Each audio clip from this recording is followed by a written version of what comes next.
शुभ दिन छात्रों।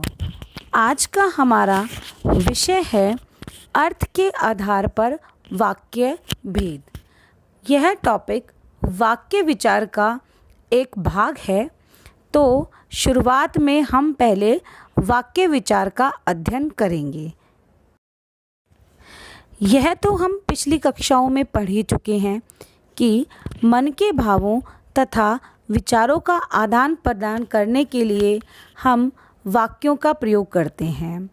वाक्य को भाषा की प्रधान तथा सार्थक इकाई माना जाता है। जैसे है हवा महल में जयपुर, गुरु के थे परमहंस रामकृष्ण विवेकानंद। क्या हम इन वाक्यों के अर्थ को समझ पाए? नहीं ना। क्यों? क्योंकि इन वाक्यों में शब्द तो ठीक हैं, परंतु शब्दों का क्रम अव्यवस्थित है, अतः ये वाक्य नहीं है। अब इन वाक्यों को इस प्रकार पढ़ते हैं। हवा महल जयपुर में है। रामकृष्ण परमहंस विवेकानंद के गुरु थे। इन वाक्यों में शब्दों के साथ साथ शब्दों का क्रम भी व्यवस्थित है। ये वाक्य पूर्ण अर्थ व्यक्त कर रहे हैं, अतः ये सार्थक वाक्य हैं। इस प्रकार हम कह सकते हैं कि शब्दों के व्यवस्थित एवं सार्थक समूह को वाक्य कहते हैं। जिस प्रकार वर्णों के व्यवस्थित एवं सार्थक समूह को शब्द कहा जाता है, उसी प्रकार शब्दों के व्यवस्थित एवं सार्थक समूह को वाक्य कहते हैं। वाक्य के अंग। वाक्य के दो अंग होते हैं। प्रथम उद्देश्य और द्वितीय विधेय। उद्देश्य और विधेय को अंग्रेजी में सब्जेक्ट और प्रेडिकेट भी कहा जाता है। उद्देश्य वह होता है जिसके बारे में कुछ बताया जाए, उसे हम उद्देश्य कहते हैं, या कर्ता ही उद्देश्य होता है। जैसे सीता गाना गाती है, माँ खाना बनाती है। यहाँ पर सीता और माँ दोनों उद्देश्य हैं। इन वाक्यों में सीता के लिए और माँ के लिए कुछ कहा जा रहा है, इसीलिए इनको उद्देश्य कहा गया है। अन्य उदाहरण देखें। घोड़ा भाग रहा है, सैनिक कसरत कर रहे हैं, लड़कियां सिलाई का काम कर रही हैं, दादाजी बच्चों को समझा रहे हैं। इनमें जो गहरे काले शब्द हैं वे उद्देश्य हैं, क्योंकि इनमें सब्जेक्ट के लिए बात कही जा रही है, यानी उद्देश्य के लिए बात कही जा रही है। विधेय। वाक्य में उद्देश्य यानी कर्ता के विषय में जो कुछ बताया जाता है उसे विधेय कहते हैं। जैसे बच्चे फुटबॉल खेलते हैं, तो यहाँ पर कर्ता बच्चे हुआ, यानी कि उद्देश्य कौन है? बच्चे हैं। उसके बारे में जो बात कही जा रही है वो विधेय है।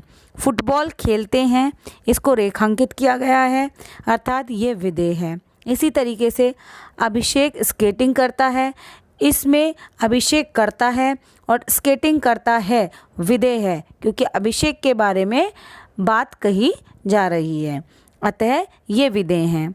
अन्य उदाहरण देखें। दीदी बाजार गई, इसमें दीदी करता है तो बाजार गई विधेय है। अध्यापिका पढ़ा रही हैं, अध्यापिका उद्देश्य और पढ़ा रही है विधेय। चित्रकार अलग अलग चित्र बना रहा है, यहाँ पर चित्रकार उद्देश्य है और अलग अलग चित्र बना रहा है विधेय। इसी प्रकार राधा बोतल में पानी भर रही है, यहाँ राधा उद्देश्य है और बोतल में पानी भर रही है विधेय है। वाक्य के भेद।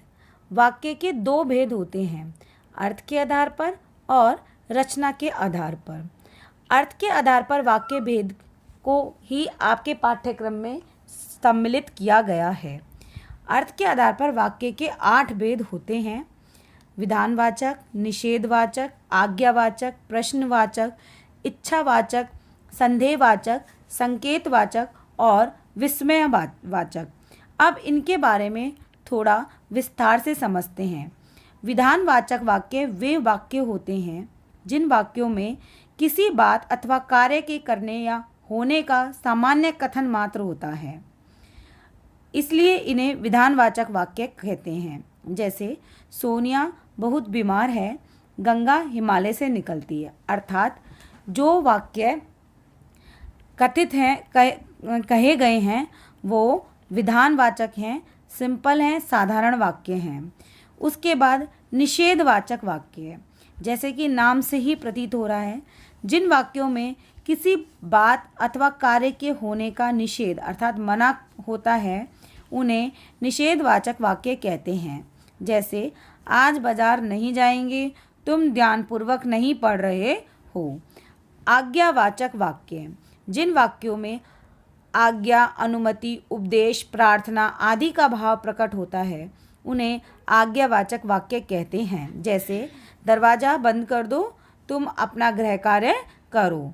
प्रश्नवाचक वाक्य, जिन वाक्यों में किसी प्रकार का प्रश्न पूछा जाता है उन्हें प्रश्नवाचक वाक्य भी कहते हैं। जैसे आशा ने कार्य क्यों नहीं किया, आज तुम कहाँ गए थे। इसमें प्रश्नवाचक चिन्ह का भी प्रयोग होता है।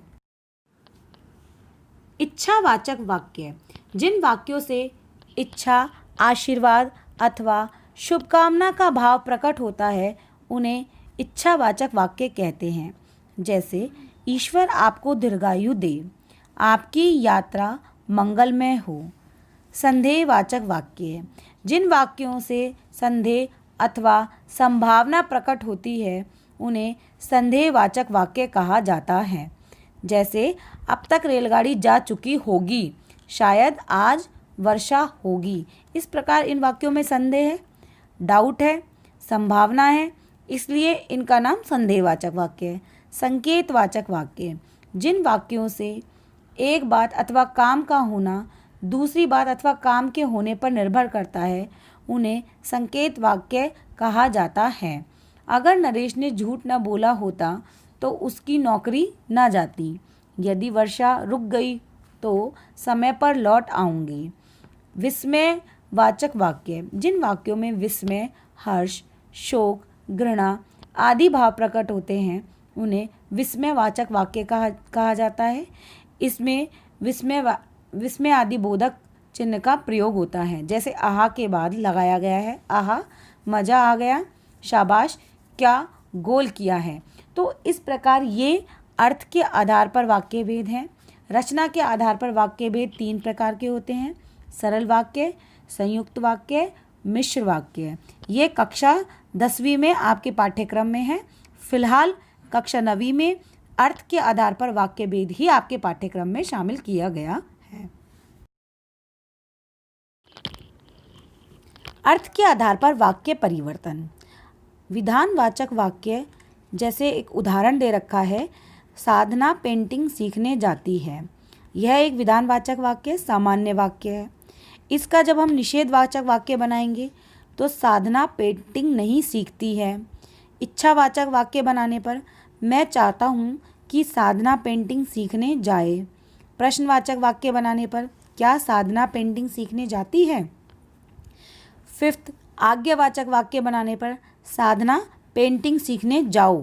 संकेतवाचक वाक्य बनाने पर अगर साधना पेंटिंग सीखने जाएगी तो मैं चलूँगा। संदेहवाचक वाक्य, शायद साधना पेंटिंग सीखने जाए। इसी प्रकार विस्मयवाचक वाक्य, अरे साधना पेंटिंग सीखने जाती है। इस प्रकार हमने अर्थ के आधार पर एक ही वाक्य के वाक्य परिवर्तन देखे। तो यह आपके पाठ्यक्रम में शामिल किया गया है, नाम दिया गया है अर्थ के आधार पर वाक्य भेद। तो इसमें वाक्य परिवर्तन तो मैं आपको नहीं दूंगी, लेकिन हाँ मैं सेंटेंस लिखकर आपको यह पूछ सकती हूँ कि बताइए कौन सा वाक्य अर्थ के आधार पर कौन सा वाक्य है, यानी कि निषेधवाचक है, इच्छावाचक है, विधानवाचक है। इस प्रकार मैं आपसे पूछ सकती हूँ या फिर उनके नाम भी पूछ सकती हूँ। इस प्रकार आपका यह टॉपिक आज पूरा हुआ। मैंने असाइनमेंट सेक्शन में आपको PDF भेजा है। आपको अपनी उत्तर पुस्तिका में साफ और सुंदर लेख में उस असाइनमेंट को यानी कि उस नोट्स को कॉपी करना है। बाकी हम लाइव क्लास में समझेंगे।